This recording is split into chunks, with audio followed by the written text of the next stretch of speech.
प्रिय मित्रों, आपका YouTube चैनल माँ भक्ति रस में हार्दिक स्वागत है।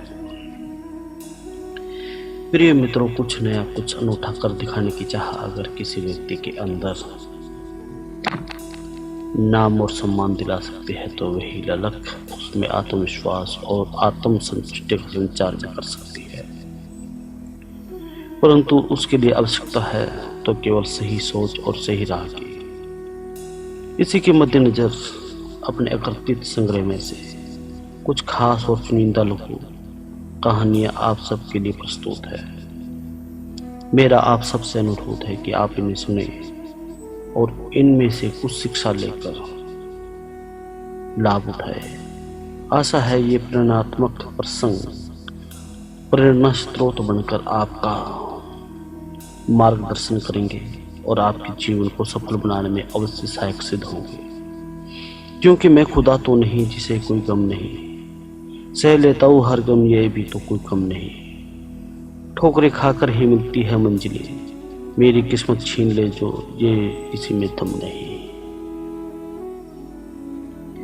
आपका सहयोग है मेरी गतिशीलता, प्रोत्साहन और सफलता का बीज मंत्र है,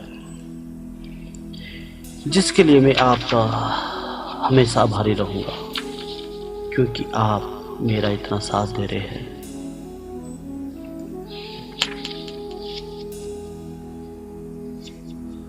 अब आज मैं आपको छोटी सी कहानी सुनाऊंगा। जब किसी के मन में कोई मैल उत्पन्न हो जाता है, कोई द्वेष भावना उत्पन्न हो जाती है किसी के प्रति, तो उस द्वेष भावना को, उस मैल को कैसे निकाला जाता है, इस कहानी के माध्यम से आपको बहुत ही आनंद की प्राप्ति भी होगी और ज्ञानवर्धक मोती भी मिलेंगे। संत तुकाराम महाराज अपने प्रिय शिष्यों के साथ भजन कीर्तन में मगन रहा करते थे। सभी के प्रति सद्भावना और शुभ चिंतन उनका धर्म था। एक बार उनके प्रति आस्था रखने वाले एक व्यक्ति ने अपनी दुकान का नाम गुरुदेव सैलून रख लिया। संत जी के एक अन्य शिष्य रामचंद्र ने जब ये सुना तो वे क्रोधित हो गया। संत जी के सामने ही वे बड़बड़ाते हुए बोला, ये तो आपका अपमान है, मैं उसके सैलून में आग लगा दूंगा। सैलून मालिक का नाम पांडुरंग था। संत जी ने मुस्कुराते हुए कहा, हनुमान ने लंका में आग इसलिए लगाई थी कि रावण ने वहां सीता को छिपाया था। तुम सैलून में आग क्यों लगाओगे? पांडुरंग ने तो किसी की सीता को वहां नहीं छिपाया है। वे तो लोगों की सेवा कर कर अपना पेट पालता है।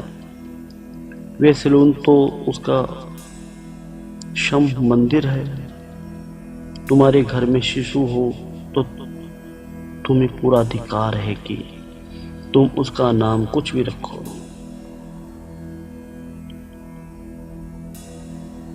इसमें किसी को बुरा लगने वाली कोई बात नहीं है। तुम्हारे पिताजी ने तुम्हारा नाम रामचंद्र रखा, किंतु राम तो नाराज नहीं हुए, सीता या हनुमान जी तो नाराज नहीं हुए।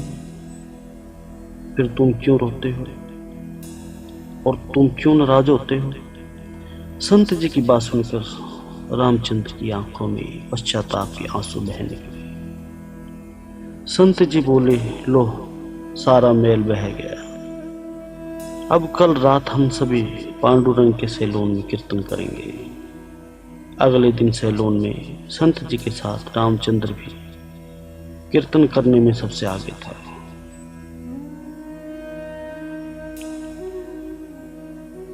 यदि हम विवेक से सोच समझकर कोई भी कार्य करेंगे तो कभी कोई कार्य गलत हमसे नहीं होगा।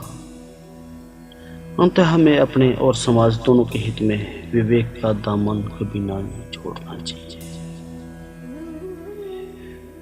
मित्रों, किसी के प्रति द्वेष भावना नहीं रखनी चाहिए।